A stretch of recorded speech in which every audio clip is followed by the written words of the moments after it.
오늘은 역대상 7장 1절, 그러니까 7장과 8장 전체 말씀이 되겠습니다. 깁니다. 예. 이거를 제가 한번 읽어봤거든요. 쭉 읽으니까 10분이 걸리더라고요. 그래서 이거를 저희가 이 아침에 다 읽는다는 건 조금 무리가 될 것 같고, 그래서 이 앞에 나오는 지금 7장 이사갈 자손 부분과 그리고 이제 베냐민 자손 이 족보까지만 우리가 읽고, 그리고 나머지 부분은 제가 말씀으로 설명을 좀 드리도록 할게요. 자, 1절부터 12절까지 우리가 함께 교독을 하도록 하겠습니다. 7장 1절. 이사갈의 아들들은 돌라와 부아와 야숲과 시므온 네 사람이며, 돌라의 아들들은 우시와 르바야와 여리엘과 야메와 입삼과 스무엘이니라. 그 아이 돌라의 집 우두머리라. 대대로 용사이더니 다윗 때에 이르러는 그 수요가 22,600명이었더라. 우시 아들은 이스라히야요, 이스라히야의 아들들은 미가엘과 오바댜와 요엘과 이시야 5사람이 모두 우두머리며, 그들과 함께 있는 자는 그 계보와 종족대로 능히 출전할 만한 군대가 36,000명이니 인 그 처자가 많기 때문이며, 그의 형제 이사갈의 모든 종족은 다 용감한 장사라. 그 전체를 계수하면 87,000명이었더라. 베냐민의 아들들은 벨라와 베겔과 여디야엘 세 사람이며, 벨라의 아들들은 에스본과 우시와 우시엘과 여리못과 일이 5사람이니 다 그 집의 우두머리요 큰 용사라. 그 계보대로 계수하면 22,034명이며, 베겔의 아들들은 스미라와 요아스와 엘리에셀과 엘요에네와 오므리와 여레못과 아비야와 아다돗과 알레메시니, 베겔의 아들들은 모두 이러하며, 그들은 다 그 집의 우두머리요 용감한 장사라. 그 자손을 계보에 의해 계수하면 22,000명이며, 여디아엘의 아들은 빌한이요, 빌한의 아들들은 여우스와 베냐민과 에훗과 그나다와 세단과 다시스와 아히사할이니, 이 여디아엘의 아들들은 모두 그 집의 우두머리요 큰 용사라. 그들의 자손 중에 능히 출전할 만한 자가 17,200명이며, 일의 아들은 숫빔과 훗빔이요 아헬의 아들은 후심이더라. 네, 여기까지만 오늘 읽도록 하겠습니다. 이 역대하 강의를 통해서 역대하 전체에 대한 전반적인 인식을 가지셨으리라 생각을 합니다. 역대상은 바벨론 포로에서 돌아온 이스라엘 백성이 자신들의 정체성을 재확립하는 그런 목적을 가지고 기록이 되었습니다. 저자는 전통적으로 에스라라고 알려져 있죠. 이스라엘의 12지파 전체를 통합적인 그런 관점에서 정리를 함으로 포로 귀환 후에 남아있는 백성의 자신들의 정체성, 하나님의 백성됨과 그리고 성전, 예루살렘 중심 신앙, 그리고 과거의 약속이, 하나님의 언약이 지금도 계속해서 이어지고 있음을 보여주기 위한 의도로 기록된 역사서라 볼 수 있겠습니다.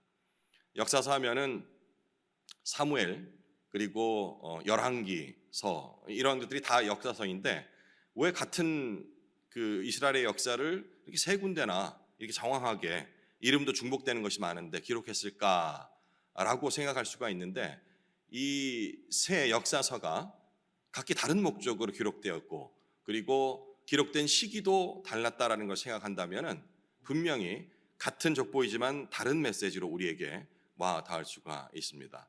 그러니까 이제 우리가 지금 읽고 있는 역대서는 바벨론 포로기 이후에 이제 귀환을 한 이들을 대상으로 기록된 역사서라 볼 수가 있습니다.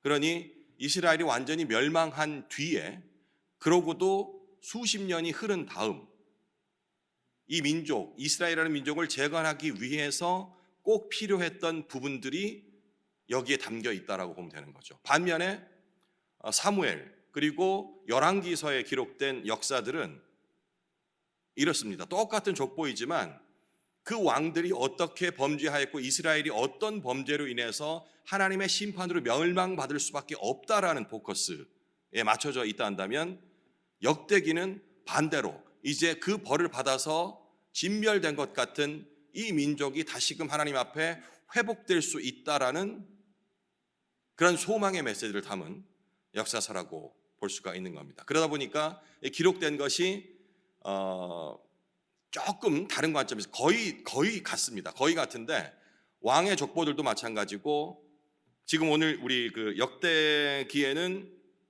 주로 이제 북이스라엘의 왕조는 거의 생략돼 있거나 빠져 있어요. 목적은 왜 그럴까요? 왜? 유다의 정통성을 가지고 다시 성전 중심의 예배 중심의 민족 정체성을 찾기 위한 거로서는 그 정당성 부분이 남유다에 포커스가 맞춰져야 했기 때문인 것이죠. 그럼에도 불구하고 잠깐 꼭 필요한 부분에는 또 북이스라엘의 역사를 다루고 있습니다. 그리고 이제 또 특이한 것이 희망을 얘기하는데 과거에 계속 잘못 부분만 지적한다 그러면은 아무래도 힘들겠죠. 그래서 의도적으로 이 저자가 예를 들어서 우리가 잘 알다시피 다윗과 솔로몬 같으면은 그의 전 생애를 우리가 다 알기 때문에 실수한 것도 많잖아요. 하나님 때 어긋난 것도 있는데 이 역대기에는 다윗과 솔로몬의 그 하나님 앞에서 바로 섰던 모습들만 주로 강조가 됩니다. 잘 알고 계시는 밧세바 사건 같은 경우는 여기서는 언급이 되질 않아요. 그래서 혹자 읽다가 이렇게 역대상은 왜 이렇게 좀 사실을 기록한 게 아니고 뭔가 이렇게 했지, 이런 생각, 의문을 가질 수 있는데, 지금 말씀드렸듯이 사무엘이나 열왕기에 나왔던 그 관점과는 다릅니다. 거기에 나온 역사는 하나님의 말씀을 순종하지 않았기 때문에 벌을 받을 수 없는 것에 대한 그 내용을 강조를 했기 때문에 낱낱이 일거수일투족을 모두 다 가감없이 기록을 하였어요. 북이스라엘까지도. 왜냐하면 거기 실수를 많이 했으니까. 그런데 지금 역대기에서는 그런 부분이 생략되거나 축소되어 있는 부분이 그런 의도라고 보시면 됩니다. 그러니까 뭐 다른 역사라는 개념이 아니고요. 우리도 그렇지 않습니까? 그러니까 내가 누구 아는데 걔는 안 돼 라는 그런 얘기들 가끔씩 하잖아요. 그죠? 이게 뭐냐면 이게 실수일 수 있어요. 30년 전에 실수를 기억하고는 그 사람이 그동안에 얼마나 영적으로 성장했는지, 그리고 하나님이 바로 서기 위해서 노력을 했는지 부분은 저는 몰라요. 그 30년이라는 시간이 있기 때문에. 아니 10년이라는 시간, 아니 1년만 해도 사람은 변할 수가 있거든요.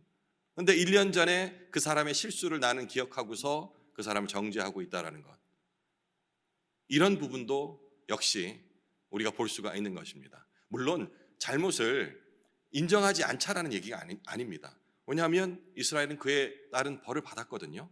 그렇다면 다시 회복되기 위한 상황에서는 구태여 이런 부분보다는 우리에게 소망이 되는 부분들, 희망이 되는 부분들을 훨씬 더 강조할 수가 있는 거죠. 그래서 역대기에는 선지자들을, 그러니까 예언자들의 활약상이 나오질 않습니다.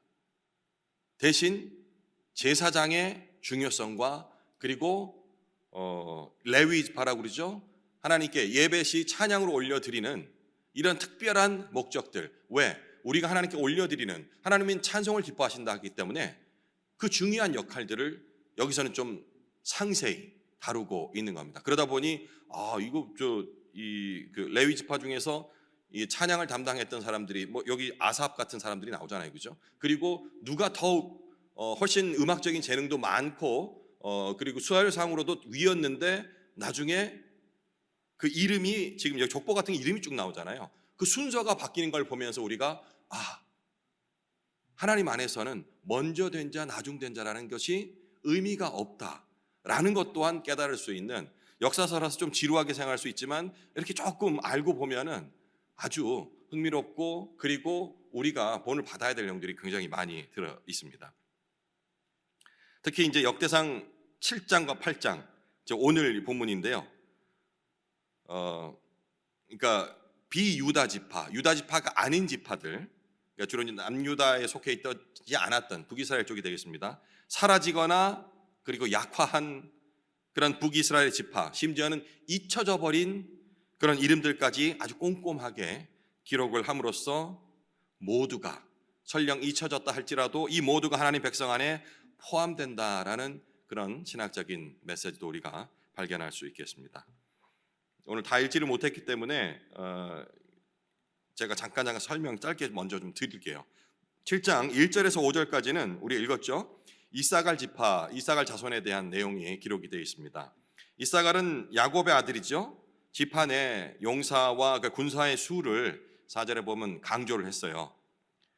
모든 친족 중에 큰 용사라고 이렇게 표현을 했는데, 포로기 이후에도 짐작할 수 있는 것은 이사갈 자손이 여전히 생존하고 있었다는 것과 그리고 그 힘이 줄어들지 않았다라는 부분을 우리가 짐작할 수 있습니다. 그리고 이제 7장 6절에서 19절까지는 베냐민, 납달리, 므낫세, 에브라임, 아셀 지파가 거론이 되고 있는데, 납달리 같은 경우에는 사라졌죠, 그죠? 예, 없어져 버렸어요. 지파가 없어졌는데 이 명단까지 기록한 것은 우리가 이 본문 전체를 통해서 받아야 할 메시지, 잊혀진 자도 역시 하나님의 백성이다라는, 이것이 바로 희망이 되겠죠, 그죠? 그리고 7장 20절에서 29절까지는 에브라임 자손에 대해서 열거하고 있습니다. 잘 아는 이름들이 나오는데요. 여호수아의 아버지죠, 눈, 그리고 여호수아는 너무나 잘 아시듯 모세의 후계자가 되겠습니다. 이 신앙 공동체는 여기 이제 좀 가슴 아픈 얘기가 좀 나오거든요. 신앙 공동체는 이런 승리뿐만 아니라 그리고 상실 또 회복까지, 이 이야기까지 다 포함하고 있는 것이다라는 부분이 이 에브라임 자손을 통해서 알 수가 있는 내용입니다. 그리고 7장 30절에서 끝절 40절까지는 아셀 자손에 대해서 나오는데, 아셀은 뭐 야곱의 아들이죠. 역시 이 후손 중에 그 세라라는 여성의 이름까지 기록이 돼 있는 것을 주목할 필요가 있습니다. 여성 이름이 이렇게 잘 등장하지는 않잖아요. 그런데 이제 이름이 등장했다라는 것은 굉장히 중요한 역할을 했다는 것입니다. 하나님 나라 안에서 이 모든 구성원들이 다 소중하다. 여성, 남성. 근데 이게 지금 같아서는 뭐 그게 뭐가 어때서? 여성 인권이 많이 올라가 있기 때문에. 근데 이 당시에는 여성 인권이라는 것이, 인권이라는 말 자체도 형성되지 않았던 것이기 때문에 그런 것을 행한다면 정말 이게 하나님의 뜻은 세상에 종교라는 이름으로 많이 갖고 있는 그들이 대하는 태도와 사람을 대하는 태도가 전혀 다르다는 것을 또 알 수가 있습니다. 이제 8장으로 넘어가면 1장부터 28절까지는 베냐민 지파와 그리고 사울의 가문, 이제 29절부터 이어지지만 여기에 대한 내용이 기록이 되는데요. 이 베냐민의 족보가 아주 자세하게 등장을 합니다. 북이스라엘 또 유다와는 달리 사라진 이 베냐민의 계보를 특별히 상세하게 다루는 것은 사울 왕조의 역사적인 위치를 재조명하기 위함인데, 하나님의 언약이 다윗뿐만 아니라 사울까지도 역시 포함하고 있다. 그런 포괄적인 관점을 보여주는 내용이 아닌가 싶습니다. 그리고 이제 마지막 8장 29절에서 40절까지는 사울의 후손, 사울의 계보에 대해서 나오죠. 사울, 그리고 요나단, 무리빨, 그러니까 우리 무비보셋이라고 잘 얘기하죠. 그리고 이제 미가까지 40절에 기록이 되고 있습니다. 사울의 가문이 비록 몰락했지만 그 계보가 남아 있다는 것을 통해서 하나님의 은혜가 하나님의 은혜로 세워진 인물이잖아요. 어찌 보면은 이 사울이 이렇게 했기 때문에 실패했다라고 볼 수 있는데, 하나님의 계획상에서는 이 하나님의 은혜는 이런 실패자까지도, 하나님이 실패한 게 아니죠, 그죠? 사람이 실패한 거죠. 끊지 않고 계시다라는 부분을 짚어볼 수가 있겠습니다. 이게 간략하게만 설명해도 시간이 이만큼 지났어요. 성경 읽으면서 우리 강사님도 얘기를 했었지만 족보가 나오면 힘듭니다. 입에도 잘 붙지도 않고 읽어도 맨날 다른 나라의 이름이니까 자꾸 이 혀가 꼬이기도 하고, 그러다 보니 좀 쉽게 지나치는 수가 많아요. 낯선 이름이고 아주 또 적당히도 아니고 너무 상세하게 긴 나열을 해놓고 또 반복되는 뭐 용사들, 숫자들 읽기도 어렵고 솔직히 말해서 그냥 읽으면서 우리 감동이 되지는 않거든요. 마음에 와닿지도 않는 구절들이 이어지기 때문에. 하지만 제가 이제 앞서서 잠깐 설명을 드렸듯이 이 성경의 족보라는 것은 단순한 기록 차원이 아니라는 것을 우리가 잊지 말아야 합니다. 그러니까 하나님의 신실하신 부분을 역시 이 내용을 통해서 알 수 있거든요. 막 빨리 읽다 보면은 누구의 족보인지도 잘 와닿지도 않지만 누구의 족보를 얘기하는구나 생각하실 적에 사울까지도 이렇게 상세히 다루고 있네 라는 부분이 싹 떠오르기 시작하면은 그 가운데 하나님의 섭리들을 우리가 순간순간 느낄 수가 있거든요. 그리고 결국 그것이 더 깊이 있게 묵상하게 되면 나 자신으로까지 이어집니다. 결국은 그러한 계보들을 믿음의 계보들이 이어져서 우리에까지 이어진 거 아니겠습니까? 그죠? 예수 그리스도를 통해서 온 인류에게 이 믿음의 계보가 다 이어지게 되는 겁니다. 역대상 7장과 8장이 바로 그 족보의 중심에 서 있지 않나 싶습니다. 비록 엄청나게 많은 사람들의 이름으로 인해서 흘러 지나갈 수 있지만 어찌 보면은 가장 그 족보의 중심에 있다라고 볼 수가 있습니다. 포로에서 돌아온 이스라엘 백성에게 우리는 누구인가? 우리가 어디서부터 출발해서 왔는가? 이 중요한 질문에 답하게 하고 그리고 결국은 포로로 끌려가 있었지만 그 가정 핍박을 당하면서 민족 멸절이라는 그 상황을 한두 해도 아닌 70년이 넘는 시간 동안 맛보았지만 결국 우리는 언제나 하나님의 백성이었고 지금도 백성이다. 그리고 잊혀진 것만 같던 그들도 역시 하나님께서 기억하고 계신다라는 내용을 알 수가 있는 겁니다. 7장에서는 이사갈, 베냐민, 납달리, 므낫세, 에브라임, 아셀 등 공통점이 뭡니까? 북이스라엘의 지파들의 계보가 차례대로 등장을 하는 겁니다. 이들은 아시다시피 역사적으로 남유다처럼 이 역사가 그렇게 길지는 못했습니다. 포로와 전쟁 또 아는 그 우상 숭배들로 인해서 아주 흩어져 버린 지파들이죠. 그럼에도 불구하고 하나님께서는 그 이름 하나하나를 잊지 않고 기억하고 계시는 겁니다. 7장 1절에 이사갈 자손은 돌라와 부하와 야숲과 시므론이라 네 사람이라. 그리고 이제 5절에 보면 그들 족속 중에 능히 출전할 만한 자가 8만 7천 명이었다. 어떠라. 이와 같이 하나님께서 상세히 이들을 잊지 않고 기억하고 계신다라는 것을 얘기를 하는 겁니다. 여기서 이제 용사라는 단어가 이제 뒤에도 계속 나오는데 용사하면은 뭐 싸움을 잘하는 사람을 이렇게 먼저 떠올리게 되잖아요. 근데 지금 여기 그 역대기에 나온 이 용사들은 그런 의미보다는 단순한 힘을 가진 그런 그 사람이 아니라 히브리어로 이제 기뽀르라고 적혀 있던데 이걸 찾아보니까 뭐 싸움을 잘하는 사람이 게 아니고 하나님의 부르심을 따라 사명을 감당하는 자 이렇게 해석이 됐더라고요. 그러면 차라리 사역자라고 하지 왜 용사라 했을까 하는데 지금 우리가 한글로 번역은 용사 왜냐하면 전쟁 중에서 많이 활약을 했기 때문에 그렇게 표현했지만 사실은 싸움을 잘한다는 개념보다는 하나님의 부르심을 따라서 이렇게 하여라. 네가 힘이 없지만 저들을 믿음으로 치도록 하여라. 이 명령에 따랐던 사람들을 용사라고 하는 거예요. 그러니까 우리가 이제 싸움 잘하는 개념으로 이 용사를 이해할 것이 아니고 하나님의 부르심에 그대로 순종하는 사명자들을 용사라고 지칭하고 있다라고 해석하시면 되겠습니다. 우리에게 적용을 해보자면 세상 사람들은 이름을 잊고 그리고 어찌 보면 우리 공동체 안에서도 잘 눈에 띄지 않는 지체들이 있잖아요. 그런데 알고 보면 정말 이 사람들 모르게 이렇게 많이 교회 일을 하고 있다고. 교회 일이라는 것은 뭐 여기서 청소하고 이런 것이 아니고 우리 모두를 돌보는 일, 큰 의미의 그런 일을 얘기를 하는 겁니다. 그를 위해 중보 기도하고 때로는 순장으로 혹은 보이지 않는 곳에서 역시 이 교회가 교회답게 서갈 수 있도록 섬기는 그런 일들. 하나님께서는 우리 각자를 이렇게 기억되는 이름으로 사람은 잊을지라도 나는 기억하고 있다라고 말씀을 하고 계신 것입니다. 계속해서 이제 족보는 베냐민, 므낫세, 에브라임, 아셀 등 이 다양한 지파들과 또 인물들의 포커스를 맞추고 있는데요. 베냐민 지파에서도 역시 많은 용사들과 더불어서 사울 왕의 조상 등장을 하죠. 이제 8장.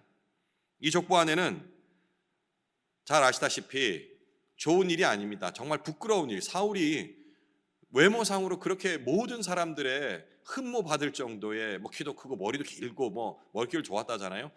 이 정말 잘할 거야. 저 사람이 우리의 이제 왕이 되면은 이스라엘을 위해서 정말 큰일 할 거야 했는데 그렇지 못했잖아요. 아픔, 하나님을 잃어버린 그런 상실, 이 흔적들을 고스란히 갖고 있는 그 계보가 되겠습니다. 그리고 에브라임 자손의 경우에는 그 자손들이 죽임을 당해서 아버지가 이 애통하는 이 장면이 나오죠. 7장 21절에서 23절까지 말씀인데 요거는 쉬운 성경으로 조금 한번 제가 읽어드릴게요. 에브라임의 아들들이 죽임을 당함에 그의 아버지 에브라임이 여러 날 슬퍼하였더니 그의 형제들이 와서 위로하였더라. 7장 22절의 말씀인데 여기서 이제 그 애곡하다라는 성경에 애곡하다라는 표현들이 자주 나오잖아요. 히브리어로 에벨이라고 하는데 이 애곡하다라는 것이 개인적인 차원의 그런 슬픔보다는 공동체적 상실을 의미하는 그런 단어라고 이해를 하시면 됩니다. 그런데 이것이 참 아이러니하게도 이 슬픔의 끝에는 항상 회복이 따라옵니다. 하나님의 역사는 어느 한쪽 면이 아니고요.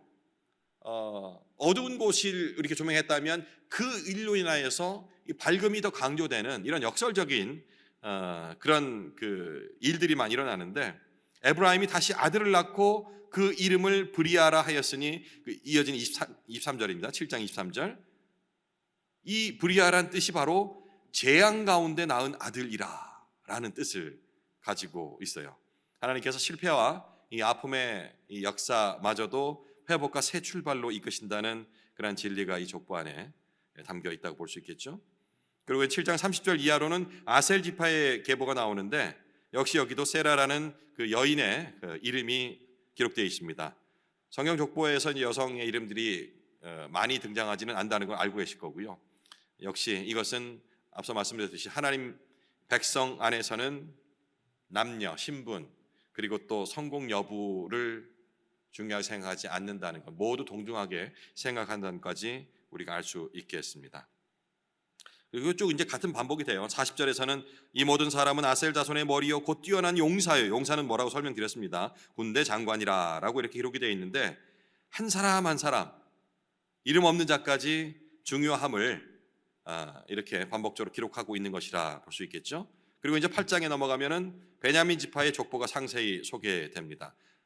사울 왕의 이 계보가 비중 있게 다뤄지죠. 이스라엘의 초대 왕이었지만 하나님께 불순종해서 비극적인 최후를 맞은 인물입니다. 하지만 놀랍게도 하나님은 이 역사까지도 사울의 계보까지도 자세히 잊지 않고 기록하게 하십니다. 그리고 이제 이어서 8장 34절에 38절까지는 무비보셋, 우리 잘 아는 무리빨, 이 무비보셋, 미가 이런 그 사울의 후손의 이름이 나오는데 그 후손들까지도 큰 용사라고 지금 기록을 하고 있어요. 이 무리빨은 바알과 싸운다. 무립이 이제 싸우다라는 얘기인데 무리바알이니까 바알과 싸운다라는 뜻이죠. 이름까지도 아주 영적인 그런 의미, 신앙적인 그 갈등을 이겨내고 영적 싸움을 품고 있다라는 것까지도 이름을 통해서 짐작할 수 있겠습니다. 오늘 이 족보의 말씀 통해서 우리가 붙들어야 할 복음은 이것이 아닌가 싶습니다. 이 많은 이름들을 다 외우는 것이 포커스가 아니고요. 그리고 주요 인물들은 꼭 외우자 순서상으로 이것도 제가 볼 때는 아닙니다. 하나님은 잊힌 자, 잊혀져 버린 자, 그리고 상처 입은 자, 심지어는 부끄러운 실패를 안고 있는 자까지 잊지 않고 기억하고 반드시 기억한다라는 이 부분을 우리가 주목했으면 좋겠습니다. 그리고 그 이름을 하나님의 역사에 기록을 하죠. 우리 각자의 삶에서도 남에게 드러나지 않은 그런 연약함과 상처들이 분명히 있으리라 생각합니다. 혹은 실패 순간들도 있을 테고요. 후회 순간들도 있고. 그리고 이 많은 인생들 중에 내 가문, 내 이름이 그리 썩 중요시 되지 않고 쓸모없는 것처럼 느껴질 때도 있으리라 생각합니다. 하지만 오늘 이 7장과 8절의 이 족보를 통하여서 하나님은 우리 각자를 개인으로 그리고 믿음의 역사 가운데 하나도 빠짐없이 사랑으로 기억하고 계신다는 것, 그리고 실패의 족보를 은혜의 계보로 또 바꾸고 계시다는 그런 점까지도 읽었으면 좋겠습니다. 그리고 이 모든 족보는 결국은 예수 그리스도 안에서 완성이 된다는 것을 우리는 잘 알고 있습니다. 마태복음 1장의 족보에 다윗, 사울 그리고 잊혀진 이스라엘 지파 이름들이 모두 다시 기록이 되거든요. 그리고서 예수님의 십자가 부활로 인해서 이 모든 족보와 계보들이 하나님의 자녀, 하나님의 계보로 이어져 간다라는 그 사실을 마태복음 1장의 족보를 통해서도 우리가 확인을 이미 했습니다.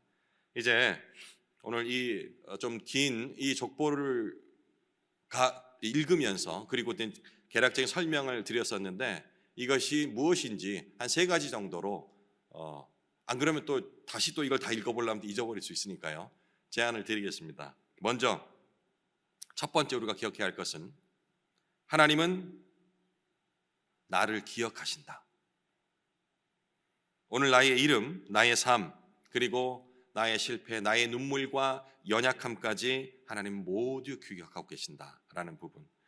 어떤 때는 부끄러운 마음이 들 수도 있겠죠, 그죠? 하지만 부끄러움 끝이 아니고 그것마저도 나를 들어서 결국엔 선하게 사용하신다라는 그런 회복의 메시지까지 볼 수 있다면 나의 실패, 연약함들이 결코 부끄러움으로 끝나지는 않을 것입니다.